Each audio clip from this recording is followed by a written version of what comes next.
I'm Jack Farr. I'm a knee specialist, and my subspecialty interests are cartilage and patellofemoral disorders.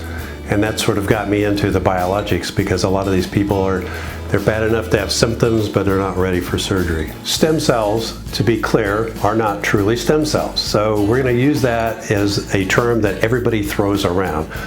They're really pluripotential cells, and what they do is modulate the environment of the joint or whatever tissue you're putting in. So if it's too inflamed, it'll decrease the inflammation. If there's too much destruction going on, it will decrease that amount. So there's a balance. You're saying, well, what about destruction? Well, we all have skin cells that are being destroyed on a regular basis. We all have platelets that are being destroyed on a regular basis and replenished. So destruction is not a bad thing. It's when it gets out of balance. So that is the goal of these MSCs. Platelet-rich plasma, on the other hand, does not have those cells. It has only platelets. Platelets have a lot of different proteins, which are factors that can be anti-inflammatory, anti-catabolic, so anti-teardown.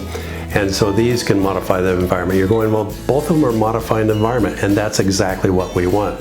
We want to take a knee that is way out of balance. It's way too inflammatory, way too catabolic, and we want to bring both of those down and moderate it.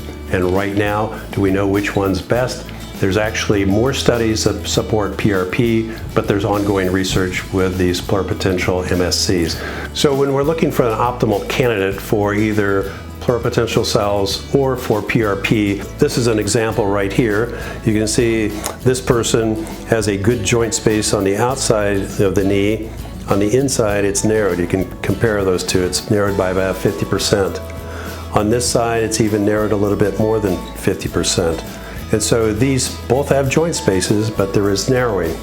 And I've found that patients do best, they're the best candidate, if they have mild to moderate joint space narrowing, and they have activity-related discomfort, and they have intermittent effusions or swelling of the knee, because those are the things that these injections can alter. If it gets down to bone on bone, some of their pain is coming from the bone, and injection into the knee is not going to address that. So to learn more about our services at OrthoIndy, especially our biologics program, I'd encourage you to subscribe to our YouTube channel.